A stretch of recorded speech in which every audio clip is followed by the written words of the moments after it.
All right, giving all praise, honor, and glory to Yahweh, Ba'ashem Yahushua, Ba'ashem HaKadosh. I want to give double honors to the apostles, the G Master of all of well that we learn from. Peace, blessing, salutation to the Akim, to the Akwaf, and to the hopeful elect, the Israelite foreigners that are scattered across the four corners. This is Shukwa Karab from GMS Virginia. Information on Gad. Again, just looking through some notes. And this is about the tribe of Gad, Northern Kingdom. He talks about Native Americans and Jews, the lost tribes. This is an article I actually came across back in 2013. And it says, I'm not going to read the whole thing, just going to the highlighted points. So it says, a theory is born. One of the first books to suggest the Native American lost tribe theory was written by a Jew, the Dutch rabbi, scholar, and diplomat, says Manasseh ben Israel. In the Hope of Israel 1650, Ben Israel suggested that the discovery of the Native Americans, a surviving remnant of the Assyrian exile, was a sign heralding the Messianic era. Just 1 year later, Thomas Thorogood published his bestseller, Jews in America, or Probabilities that Those Indians Are Judaical. So, going into Second Esdras,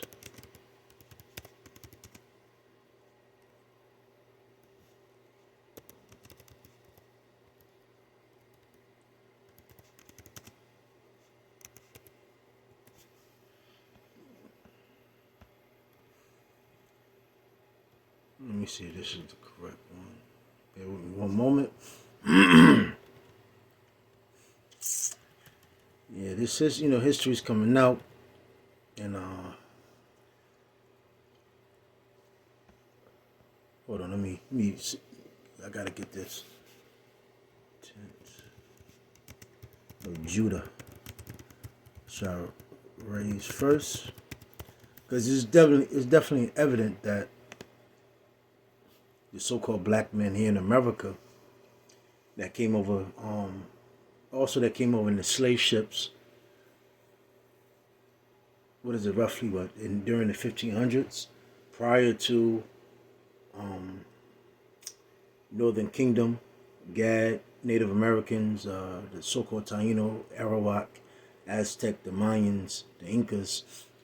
There was slavery going on there. They were shipping them, murdered, slaughtering, raping, robbing, and murdering them, and boarding them up and sending them back, shipping them back across, to the Eastern Hemisphere. And again, in the so-called Negroes, West Indians, and the so-called Haitians, which are the Levitical priests, Levi, they came over in the roughly 1500s. And what you're seeing now is the fall and the rising of the 12 tribes today. Like I said, it's evident that the so-called black men here in America, into the Americas, North, South, Central, are indeed the tribe of Judah, the real Jews according to the Bible. And, again, go to the curses, Deuteronomy 28, and you see the great awakening, and then how that line is going out now. Because, again, for forever, the notion, the talk was the people that claim that they're the real issues are, the issues are, the real people of the Lord. And you see how the world is just getting worse. And the scripture tells you, when Israel is saved and Israel is put back in their homeland, and, 1948, they said they sent people back, they sent aid, they made, what's that agreement? So you would think, peace and, love and, wealth and beauty would be on the earth, but it's the totally opposite. But, the truth now is, is going forth who the real children of Israel are, starting with the so-called Negroes being the Jews, on down to the Spanish-speaking tribes and the so-called Native Americans. And what you see is the Lord, first and foremost, rising up the tents of Judah first. So this is Zechariah 12:7. The Lord also shall save the tents of Judah first, the so-called blacks, because again, it's evident. The so-called Spanish tribes and other Native Americans and other tribes of people, they have a little thing against Judah, the so-called black man, due to the fact that the so-called white man told put the image of the so-called black man as being a thug, a murderer, and a thief. Which, when you look at how the so-called black man became that way, it was because the fucking white man, the devil, these Edomites, man. Again, remember, we were brought over as slaves, knowing who we were, but what happened? They beat the who we were out of us, and then they gave us a whole new mindset, which is destruction, niggas, black, colored, But again, you're seeing the awakening of the so-called black man, and now you're seeing the what? Awakening of the Northern Kingdom. So you're seeing information is coming out about so-called Native Americans being Israelites, so-called Puerto Ricans, so-called Mexicans, and so-called Dominicans, Cubans. So again, it's a breath of fresh air back on the earth, and Esau's trying to stop it, but hey, fuck you, Esau, you can't. So it says the notion was revived after James Adair, a 40-year veteran Indian trader and a meticulous chronicler of the Israelitish features of Native Americans, religion and social custom, wrote The History of the American Indians, containing an account of their origin, language, manners, religion, and civil customs in 1775. And again, you go to Deuteronomy 4, start at 5. I think you can roughly go to like 6 or 7. The Lord told us that the Lord gave us law, statutes, commandments to live by. So when other nations see us or take heed of us or start to watch us, take notes of us, they say, oh shit, this is a different type of people. This is right with analysts. I see wisdom, etc. Because it's evident that so-called white man learned a lot from Gad and other so-called Indians here, and the natives of the land here. But we all know what happened. The devil took everything. So it says, to cite just one example, in a 1799 Thanksgiving Day sermon, Abiel Tabbitt told his congregation in Massachusetts, it has often been remarked that the people of the charge my phone. The people of the United States come nearer to a parallel with ancient Israel than any other nation upon the globe.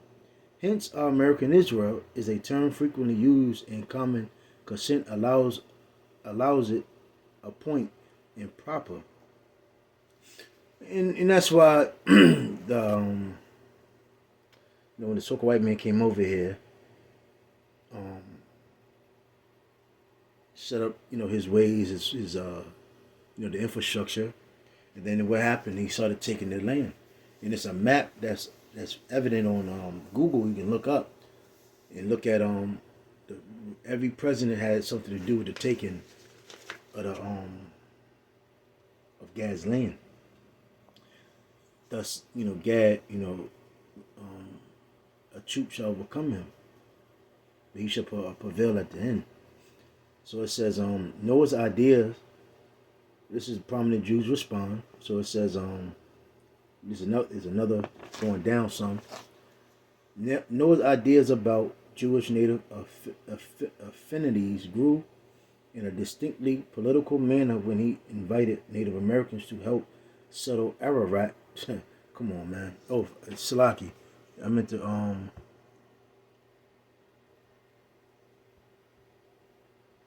bring this out. This is Second Esdras 13 and 40. So those are the 10 tribes which were carried away prisoners out of their own land in the time of Hosea the king, whom Salmanasar, the king of Assyria, led away captive, and he carried them over the waters, and so they came into another land. But they took this counsel among themselves that they would leave the multitude of the heathen and go forth into a further country where never mankind dwelt, that they might keep their statutes which they never kept in their own land. And they entered to the Euphrates by the narrow places of the river. I wish I could show up a map, but you can look up a map of that, and they went behind the region of East Africa and came down. So it says, if I'm not mistaken, again I'm not looking at a map, but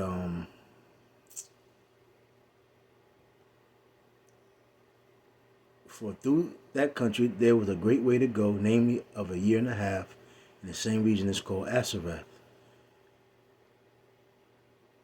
Now, when you look at the trips that King Solomon had with his troops,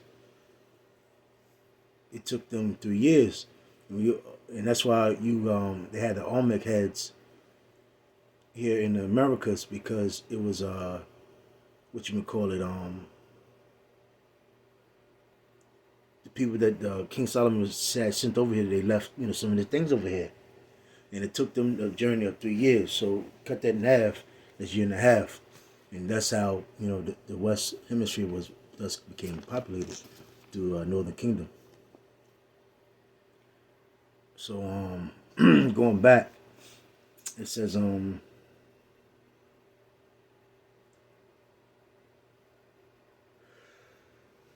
sorry. Noah's writings on Jewish natives came to their full expression with his discourse on the evidences of the American Indians being the descendants of the lost tribes of Israel, 1837. The work documented a host of theological, linguistic, ritual, dietary, and political parallels between Jews and Native Americans. Let me see.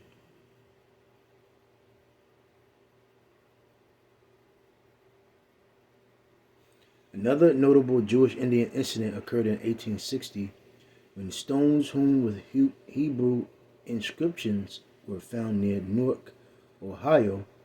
The story unfolded over the course of many months and was followed closely by the Israelite, the Occident, and the Jewish Messenger, whose respective editors represented the intellectual vanguard of American Jewry. So, this is the last one. Like I said, it's not going to be too long. But it says, accepting. I might read it. I'm going to actually go back and reread all of this again. But again, this is just the highlighted things that I have up. Accepting Native Americans as ancient Israelites held several, sometimes mutually exclusive, implications for American Jews. For most, it meant that the Indians were in some way related. It could buttress the sentiment that America was the New Jerusalem. This was the destined place where the original exiles scattered to unknown corners of the world were ingathered to their power chosen promised land.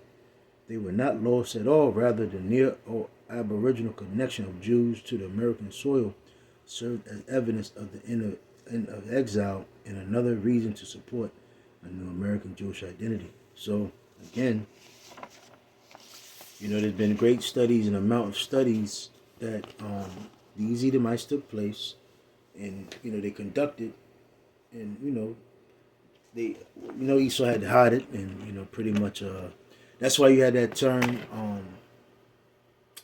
What they did was the Indian Karnal Indian schools, which they say killed the Indian but keep the man. They had to really brainwash Gad and pretty much break them. And then, there's many videos that, I don't know if Esau got rid of them, but there was many videos that came out about the damage and the hurt and the pain and the sorrow and the agony what Esau did to Gad. And you seeing grown men, women crying, showing forth their pain. How they broke them away from their family, took them away from their family, etc. Information's coming out. Yahweh Shah has his men on the Howards and the Bowers and doing these lessons to edify the hopeful elect. The time is shortening up. Shalaki, the Passover is next week. So it's time to get right. We almost out of here. Hey, Los Williams edified. Shalom.